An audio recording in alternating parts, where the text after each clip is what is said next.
Yang pertama-tama harus dilakukan, kebenaran itu memiliki 3 kriteria.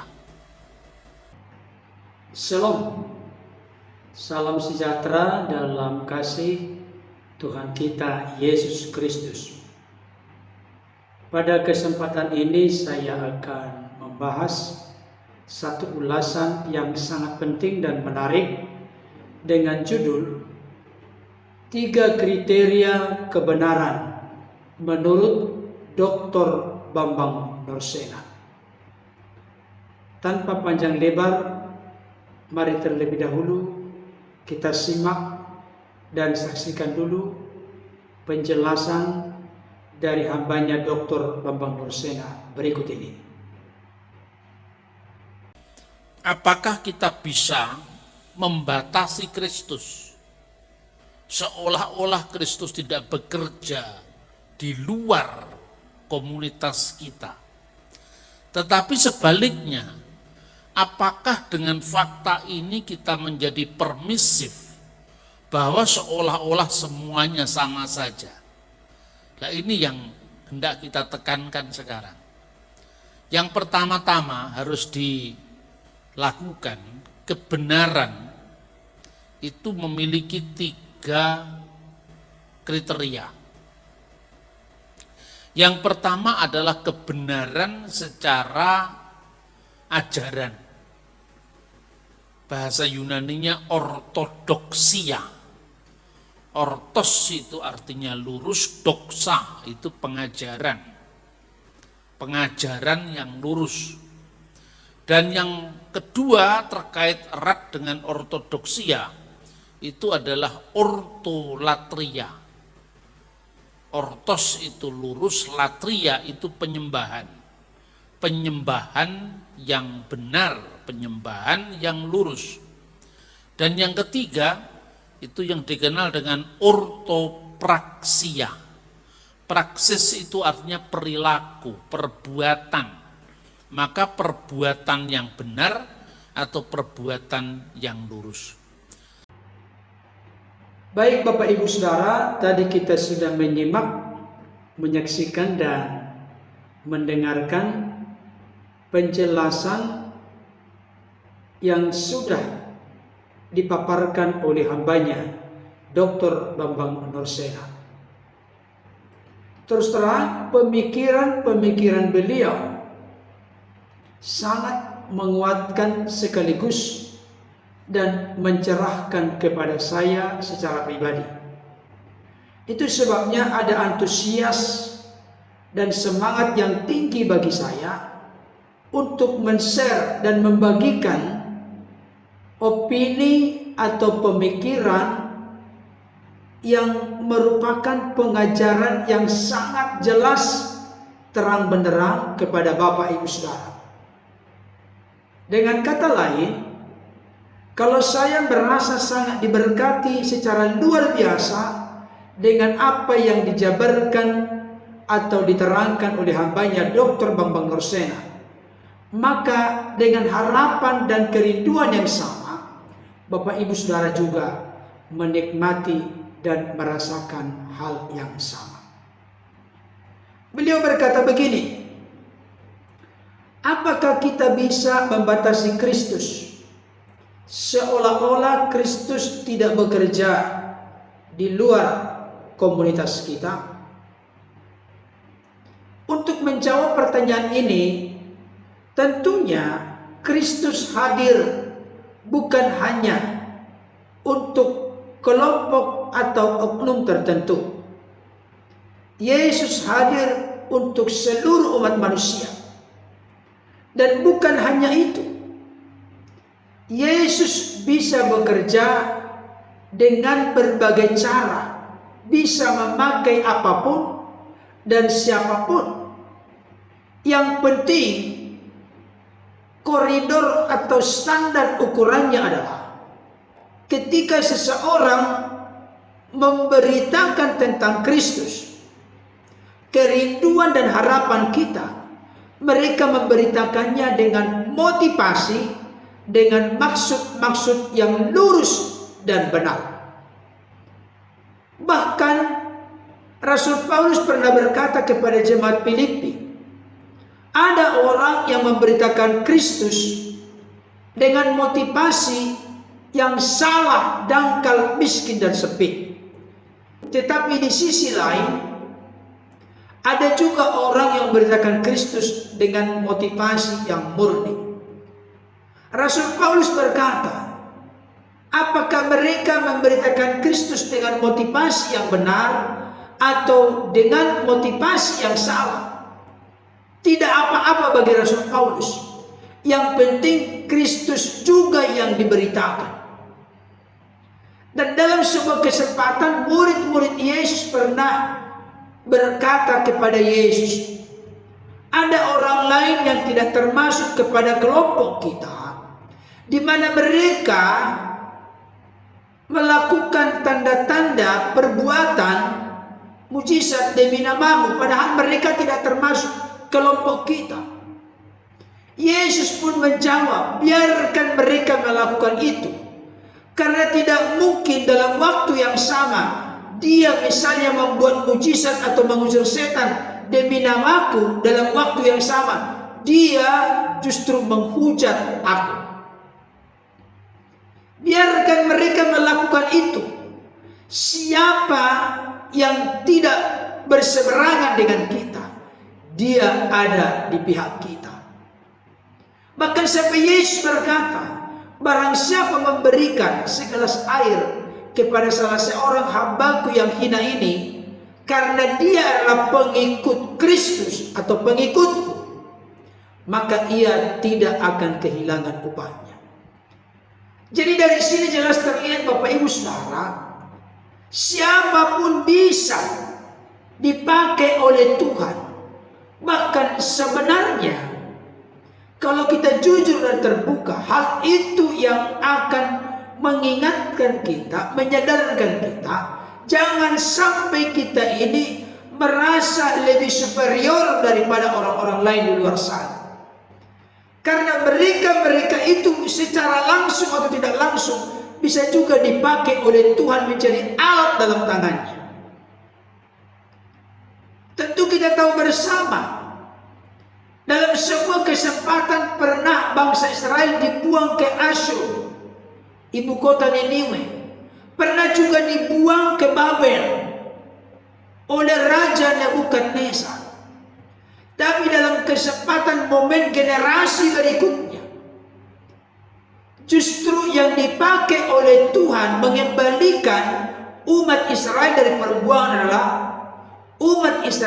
pembuangan adalah seorang raja yang bukan umat Israel, bukan umat Allah, tetapi bernama Kores.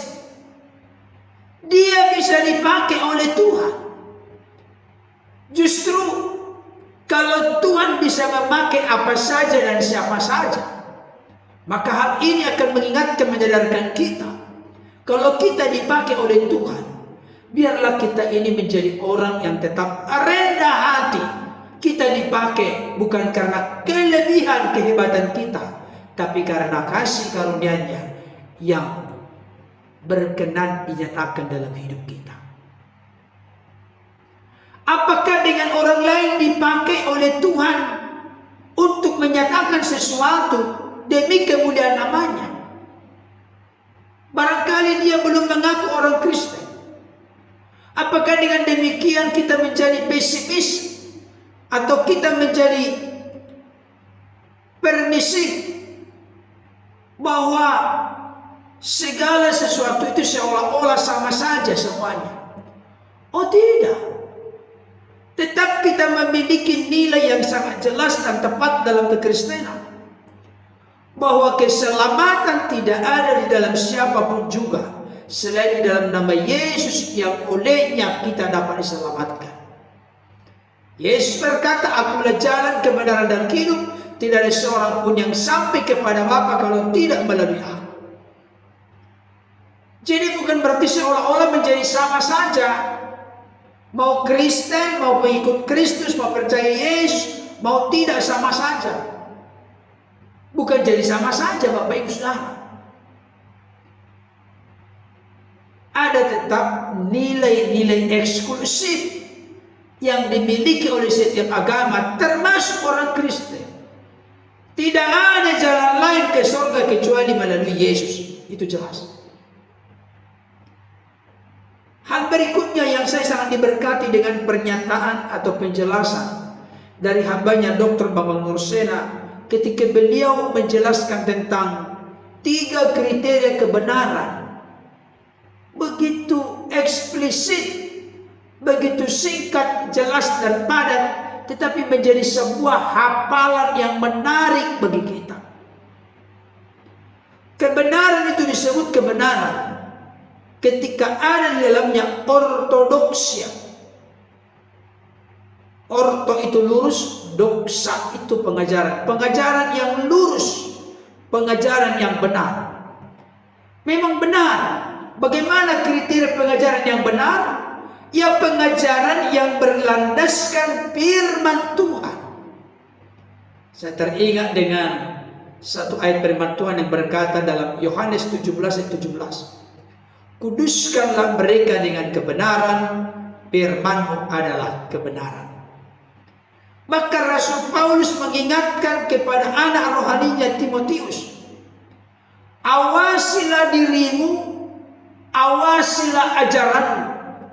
Kenapa perlu mengawasi diri dan mengawasi ajaran? Karena kalau kita sebagai guru yang mengajarkan kebenaran, tapi kita salah mengajarkannya, tanggung jawab kita berat. Oleh karena itu kita punya panggilan dan tanggung jawab untuk menyampaikan pengajaran yang lurus dan benar. Tapi ternyata hambanya Dr. Bambang Nursena tidak hanya bergantung kepada pengajaran yang benar. Makanya Rasul Paulus menyampaikan kepada anak rohani Timotius, awasilah dirimu. Sehebat sebagus apapun pengajaran yang kita sampaikan, sebrilian sejenis apapun, sepintar secerdas apapun kita menyampaikan sebuah pengajaran yang sangat bagus, tapi kalau tidak disertai dengan perilaku kita, sikap kita, tingkah laku kita, perbuatan kita, maka hal itu tidak akan memiliki dampak dan pengaruh yang besar. Artinya, kalau pengajaran yang kita sampaikan dengan benar, maka pengajaran itu sebenarnya pertama-tama sudah harus menjadi bagian yang terintegrasi, yang tidak terpisahkan dari hidup kita. Artinya, kita sudah mengalami pengajaran itu dulu, kita sudah menikmati, menjalani, menghidupi, berpegang teguh atau menjadikan pengajaran yang bagus, pengajaran yang lurus dan benar itu menjadi bagian yang tidak terpisahkan dalam hidup kita. Hal ini menjadi sangat penting. Makanya saya tertarik dengan pernyataan seorang rekan pendeta. Khotbahkanlah apa yang kau lakukan, dan lakukanlah apa yang kau khotbahkan. Dan saya pikir salah satu tokoh yang sangat tidak ada bandingnya yang pernah hidup dalam sejarah dunia ini adalah Yesus. Kenapa? Yesus itu tidak hanya mengajarkan dengan benar, mengajarkan dengan lurus, tapi juga menghidupi dengan benar dan lurus. Kalau nanti kita baca di dalam Matius pasal 23, coba kita baca dalam Matius pasal 23 ayat 1 sampai 3. Dikatakan demikian. Maka berkatalah Yesus kepada orang banyak dan kepada murid-muridnya, katanya, ahli-ahli Taurat dan orang-orang Farisi telah menduduki kursi Musa. Sebab itu turutilah dan lakukanlah segala sesuatu yang mereka ajarkan kepadamu. Tetapi janganlah kamu turuti perbuatan-perbuatan mereka. Kenapa? Karena mereka mengajarkannya tetapi tidak melakukannya. Jadi kebenaran itu tidak boleh hanya diajarkan dengan benar, ortodoksia, tapi juga harus masuk kepada ortopraksia. Pengajaran yang benar harus melahirkan perilaku perbuatan yang lurus dan benar. Kalau tidak, nggak ada bedanya kita dengan ahli-ahli Taurat dan orang-orang Farisi. Mereka mengajarkan dengan benar, tapi mereka tidak pernah hidup sesuai dengan apa yang benar yang mereka ajarkan. Kalau begitu berlaku munafik atau sandiwara. Bisa juga dikategorikan kepura-puraan, karena mereka tidak sesuai dengan apa yang mereka ajarkan. Dan yang ketiga dijelaskan oleh hambanya Dr. Bambang Dursena, 3 kriteria kebenaran selain dari ortodoksia, pengajaran yang lurus dan benar, juga ortopraksia, perilaku perbuatan yang lurus dan benar, ada juga yang namanya ortolatreia, penyembahan yang lurus, penyembahan yang benar. Terkait dengan hal ini saya teringat dengan bagian firman Tuhan dari Yohanes pasal yang keempat ayat 23 sampai 24. Dikatakan demikian, tetapi saatnya akan datang dan sudah tiba sekarang, bahwa penyembah-penyembah benar akan menyembah Bapa dalam roh dan kebenaran. Sebab Bapa menghendaki penyembah-penyembah demikian. Allah itu roh, dan barang siapa menyembah Dia harus menyembahnya dalam roh dan kebenaran. Jadi penyembahan kita harus didasari dengan tuntunan dan pimpinan Roh Kudus, di mana roh kita tunduk dan takluk kepada Roh Kudus. Penyembahan yang benar adalah penyembahan yang didasari juga dengan kebenaran itu sendiri. Jangan penyembahan dengan suka-suka kita. Orang yang menyembah Allah harus menyembah dalam roh dan kebenaran. Kalau orang menyembah dalam roh dan kebenaran, tidak mungkin orang itu menyembah hanya dengan memuliakan Allah dengan bibirnya, tapi hatinya menjauh dari Tuhan. Itulah yang ditegur, diingatkan oleh Tuhan Yesus kepada orang-orang di sekelilingnya, dengan berkata, bangsa ini memuliakan aku dengan bibirnya, percuma mereka beribadah kepadamu, sebab hati mereka menjauh daripada.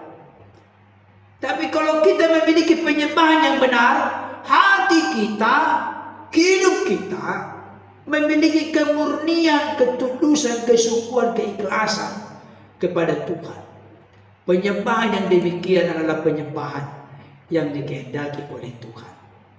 Karena ulasan praktis sederhana ini dapat menjadi berkat bagi kita. Tuhan Yesus senantiasa menolong kita untuk tetap berjalan dan hidup dalam kebenarannya. Amin.